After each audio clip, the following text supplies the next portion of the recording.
Hello Sagittarius, thank you for joining me for your weekly forecast for week commencing the 24th of September for the Sun or the Ascendant.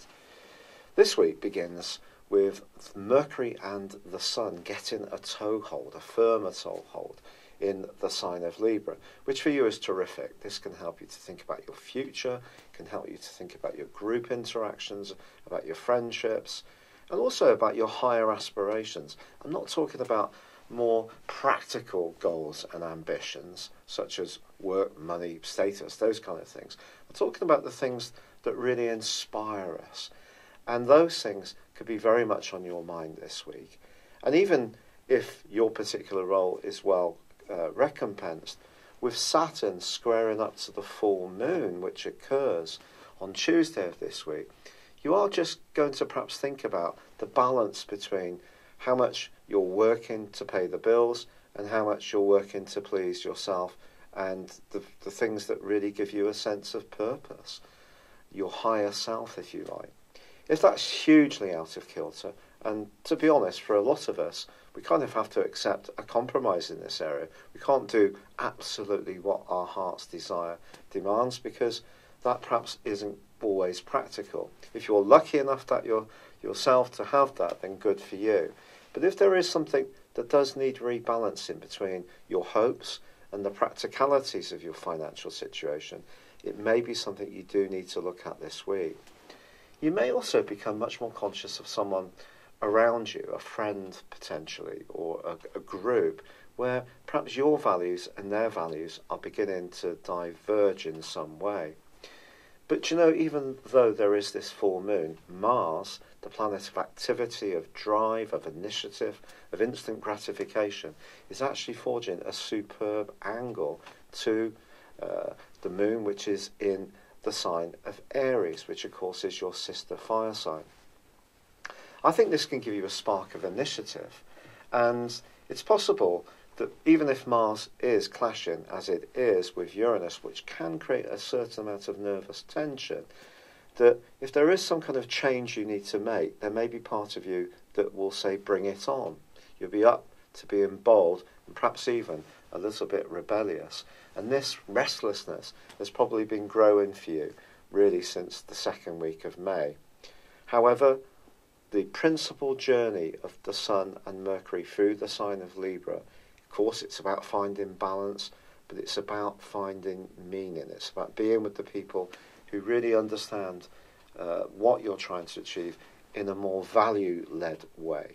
So if there are friends that have lost their spark a little bit, even if it's diplomatically, you may find yourself orientating towards new people or a new group. So some kind of evolution is definitely possible this week.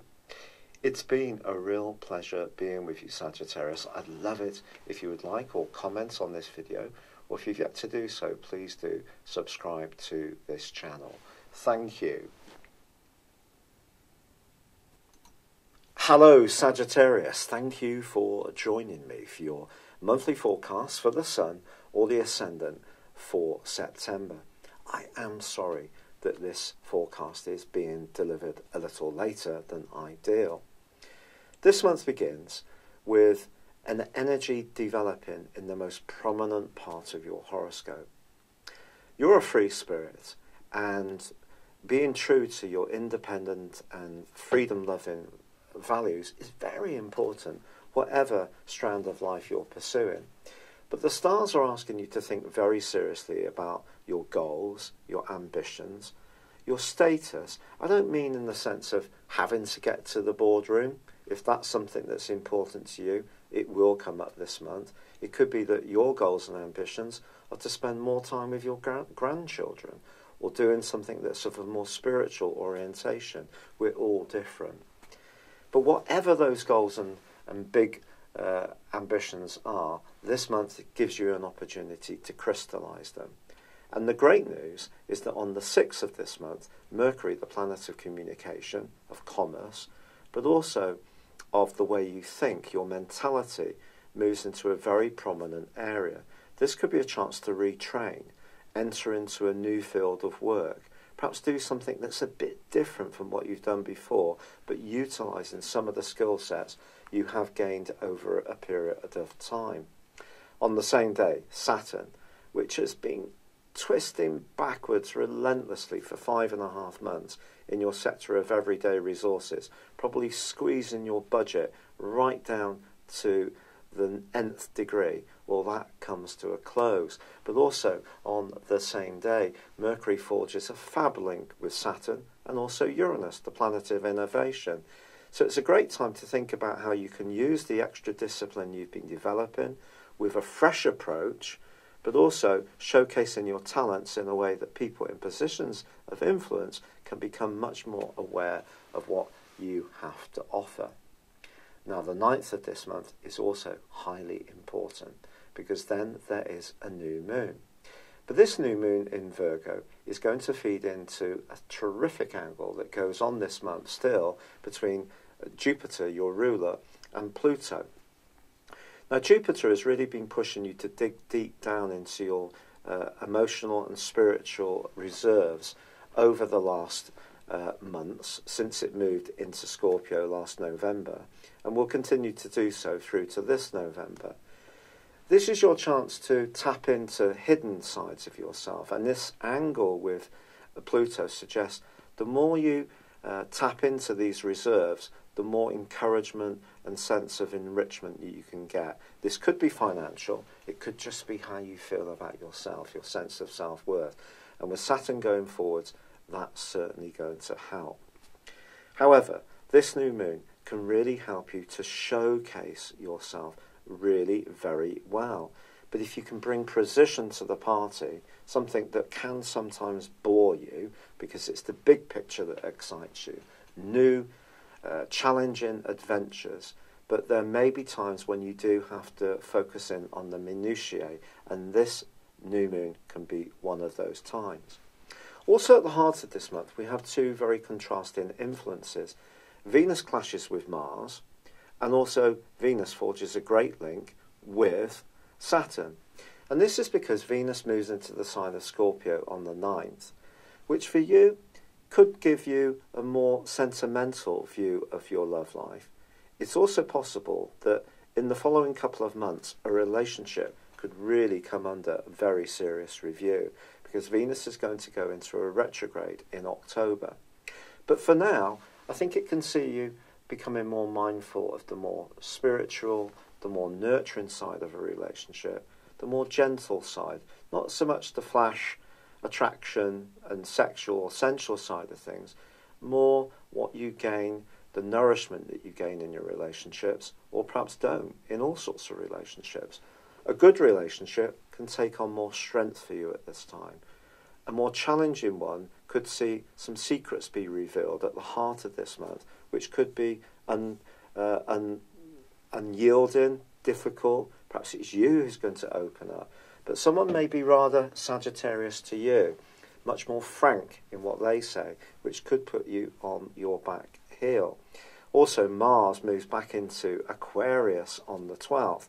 This is something for you to relish, quite frankly, but it is going to be squaring up to Uranus again, an aspect which has been ongoing since the second week of May. If your nervous system has been taking a little bit of a pounding, this aspect certainly won't have been helping. It won't just have been the retrogrades that have been going on. So it's going to be important to pace yourself. If you're doing something new and different, don't overload your system.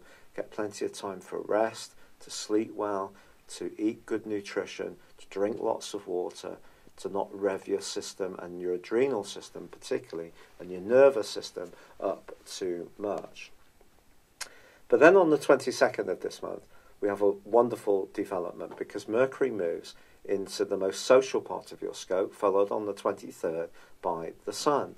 This is going to see you perhaps shift the emphasis more from goals, ambitions, and climbing towards any promotions or rewards that are important to you, to wanting to enjoy an interaction with others. This can be through groups, it can be through networking, it can be through social media, or it can be just simply getting together with friends and having some fun. But there is a challenging, very challenging full moon which occurs on the 24th, which sees the full moon in your sister fire sign of Aries squaring up to Saturn. This is about as difficult as it gets, to be honest. If you think Saturn is about restriction as well as structure, and of course the moon is very much about our emotional responses, even if you're wanting to be much more extrovert, much more outgoing and gregarious, I think there could be a sense of inhibition, or someone around you may not be as warm towards you. There could be a coldness around some close involvements. And of course, with Venus in your 12th house, if there are any relationships which are weak, this could be a time when they could seriously creak. But no one's going to leave your world who's truly right for you, Sagittarius. And I think the wonderful thing about the Sun and Mercury being in Libra is that they can help you to think about your future. And this is something that you naturally love. And of course, once Jupiter moves into your sign, it's going to give you the chance to really rejuvenate your situation in the latter part of this year, especially if you're born in the early parts of Sagittarius. I think this is going to be wonderful for you because Jupiter is going to be meeting with your Sun almost straight away. But for now, I do feel that fiscal discipline is going to continue to be important. Relationships are going to need care. Your health, fitness and dietary situations are also going to need to be very carefully measured out. But there is a sense of something very good, powerful and progressive developing for you. But application and detail and really grappling with those details is going to be something that takes you forward more than anything else. I am really struggling with the rheumatoid arthritis. I'm so grateful for all the lovely, kind pieces of advice and information and encouragement that you have shared with me. Thank you so much. But for now, I'd love it if you would like or comment on this video, or if you've yet to do so, please do subscribe to my channel. Thank you. Hello, thank you so much for watching my video. I'd love you to join me at my Horoscope Ace app. You can find this at www.horoscope-ace.com. You can use it through Android, iOS, Apple or Facebook. Check out your ascendant or your moon sign or download your free birth chart. There's all your favourite videos, plus there are daily, weekly, monthly and yearly horoscopes for general, love, Chinese and Indian astrology. If your passion is tarot, there's my brilliant 3-card money or love tarot readings too. And it's all there at www.horoscope-ace.com. Thank you.